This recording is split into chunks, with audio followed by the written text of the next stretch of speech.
Welcome back to Ghostly Broadcast. I am Timothy, your host.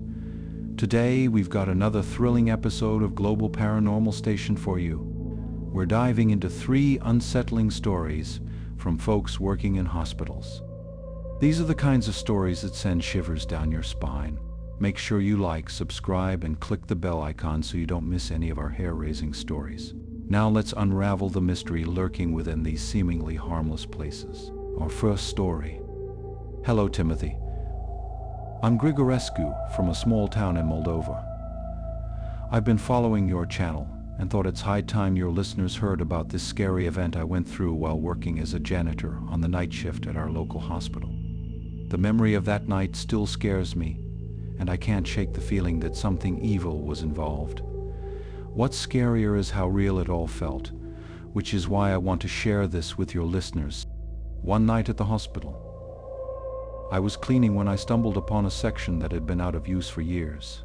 I was curious, so I decided to have a look, even though I knew I probably shouldn't. I pushed the door open, revealing a dusty, dimly lit corridor that seemed frozen in time. The deeper I went, the more uncomfortable I became. It felt heavy, like the air itself was pressing down on me. I tried to leave, but then I heard it, a sound like a drawer slamming shut somewhere in the distance. My heart was racing, and I started sweating. I hoped it was just something falling, but the noise kept happening, each time sounding closer than before. I was scared. I knew I had to get out, but the exit seemed so far away. Every step felt harder than the last, and the slamming sound was getting louder. I was in full-blown panic mode by the time I reached the door. But when I tried to open it, it wouldn't budge. It was as if it had locked itself behind me. I couldn't understand what was going on. My mind was racing as I pulled at the door, trying to force it open. Suddenly, everything in the deserted wing started to shake. Doors were shaking, beds and chairs were moving, and the lights above were flickering, throwing strange shadows everywhere. My heart was pounding. My breathing was ragged. I was living a nightmare. The louder the noise got, the more desperate I became to get out. It felt like something unseen was toying with me, trying to drive me mad. I was shaking. My heart was pounding out of my chest. I started shouting, praying someone would hear me over the deafening sounds echoing through the halls. I was shouting, begging, trying the door again and again, my mind filled with dreadful thoughts, the locked door seemingly laughing at my failed escape attempts. Just when I felt like my legs were about to give out, I heard a sound that gave me hope. Maria, the cleaning lady, had been on the other side of the hall and heard me shouting.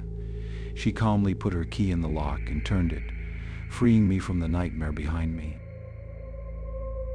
As I stumbled out, almost falling into Maria's arms, she quickly told me to calm down and gave me a glass of water from her cart. I was staring at the door, trying to make sense of what had just happened. Seeing my shock and confusion, Maria asked me to sit and started to tell me about what happened in that abandoned wing. She said that a few years ago, a pipe in a small department in the very back of the basement broke. The water started pouring in so fast that it filled up the whole area. 8 kids and a nurse got trapped and didn't make it out. Due to a lack of funds and the heavy burden of the heart-wrenching catastrophe, the hospital authorities made the decision to shut down the department entirely.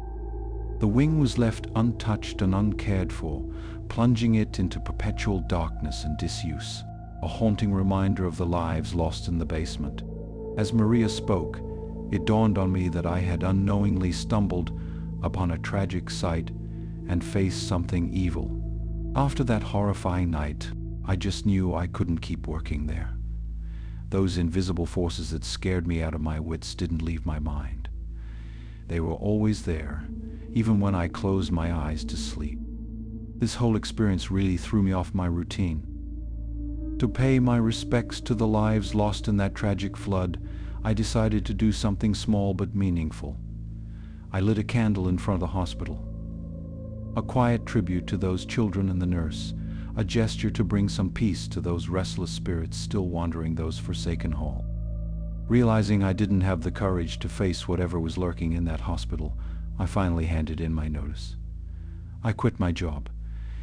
It was a tough decision, but I knew it was the right one for me. I tell this story now as a word of caution to your listeners. Sometimes, being too curious can lead you down a dangerous path. And maybe some doors are better left shut. Our second story.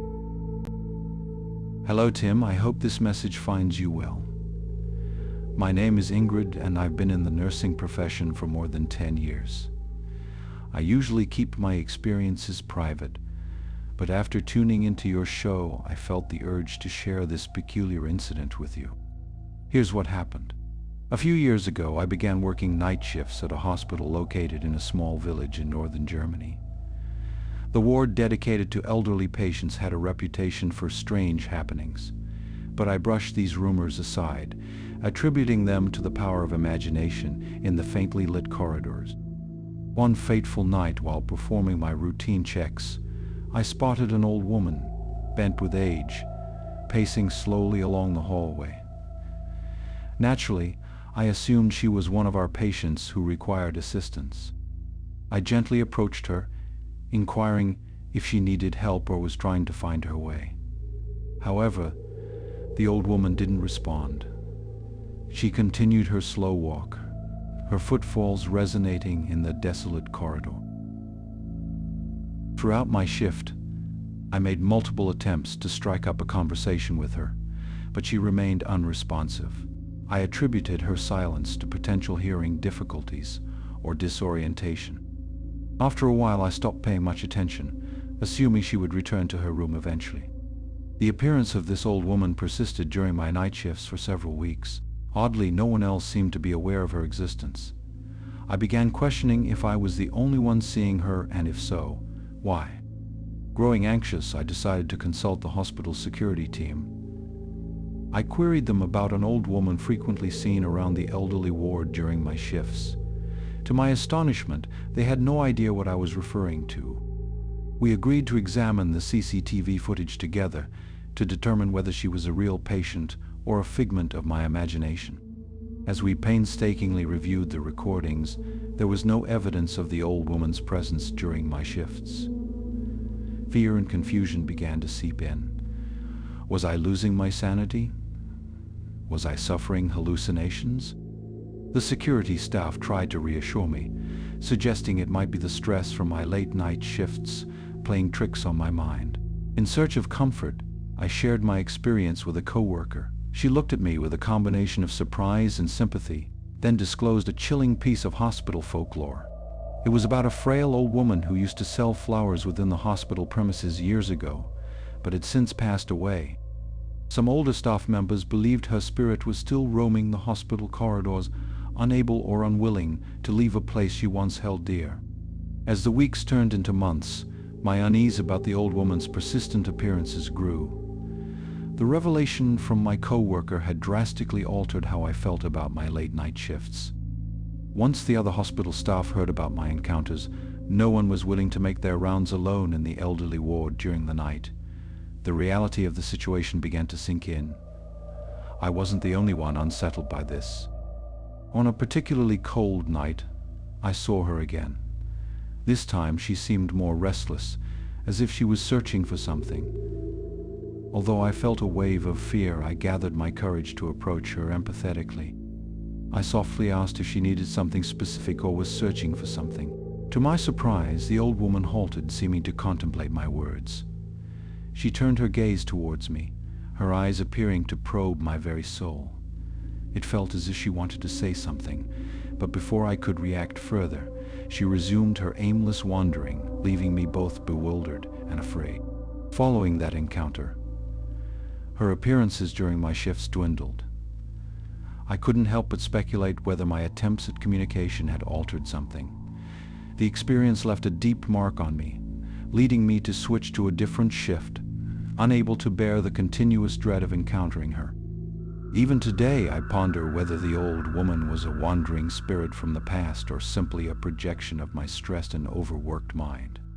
I appreciate having the chance to share this puzzling and spine-chilling encounter with you, Tim. Our third story. Hello, I wanted to share this truly chilling experience I had while working at the hospital in a small village in Romania. My name is Radu, and this story remains unexplained and still haunts me to this day. I had been working as a morgue attendant for several years, so I was pretty used to being around lifeless bodies. Honestly, I never thought I'd be scared by anything in that environment anymore. But one unforgettable night changed everything. It was a typical night shift at the hospital, and I was responsible for the morgue. My job was to ensure that everything was in order and that nothing entered or left the room without proper authorization. I had always been cautious, double-checking locks and making sure that the security cameras were working. Around 2 a.m., I entered the morgue to complete my routine checks and noticed something very odd. One of the tables that should have been occupied by a recently deceased body was empty, the body bag left open and lifeless on the cold table. This body had already been there for a week and had 3 gunshot wounds, 2 to the chest and 1 to the cheek, so there was no way the person could have survived by mistake. I checked the body registry to ensure I hadn't mistaken which table the body should be on, but the record confirmed that a body should indeed have been there. Panicking, I quickly reviewed the security footage, trying to see if anyone had entered the room without authorization. The video quality was poor, but after a few moments I noticed something that made my blood freeze in my veins. In the grainy footage, I could barely make out the body bag seemingly on its own, moving slightly on the table. The room had been securely locked, with no signs of forced entry or anyone else entering or leaving. I desperately searched for an explanation, contacting every co-worker who had access to the morgue and even alerting security. As we frantically searched the hospital halls for the missing body, a feeling of dread settled over us. Hospital staff had never encountered anything like this before, and we were at a complete loss. A few hours later, just as the sun was beginning to rise, we received a call from the local authorities. They informed us that the missing body had been discovered in a nearby cemetery, lying next to the tombstone of someone seemingly unrelated to the deceased. The police arrived at the hospital to collect more information and investigate the incident. Upon arriving at the cemetery, I saw the body lying there, looking just as it had when it was in the morgue. I couldn't comprehend how the body had ended up there, or why it was next to that particular tombstone. The authorities searched the area for any evidence, but found nothing. They too were baffled by the whole situation. Following days were filled with a constant feeling of unease for both the hospital staff and the local police. The investigation continued, but no solid leads or explanations emerged. Some of the more superstitious staff members whispered stories of restless spirits seeking a connection to the living, while others thought it might be some kind of cruel prank played by a twisted individual. Without any concrete evidence, the police ultimately concluded that it was likely a carefully orchestrated prank by someone, although the reason and method remained unknown. Despite the official conclusion, nobody could figure out how the body had managed to leave the morgue and end up at the cemetery without leaving a trace. Even the vague movement in the security footage provided more questions than answers. The impact of the event was felt even deeper for me, as I couldn't shake the images from the security footage. It was a constant reminder that something beyond my understanding had occurred, and that no answer had been found to explain the phenomenon. As much as I would have liked to change jobs and distance myself from that place, I had to remain grateful for my position, as finding a job in my village is quite difficult. So with lingering unease, I continued my duties at the hospital. Thank you for joining us on this terrifying journey through the experiences of hospital staff who have encountered the unexplained. Please remember to like this video, subscribe to our channel, and leave a comment if you've had a spine-chilling experience of your own. We are here to explore the unknown, to face our fears and to share these haunting encounters coming from everywhere around the world. Until next time, stay safe and remember that not everything can be explained.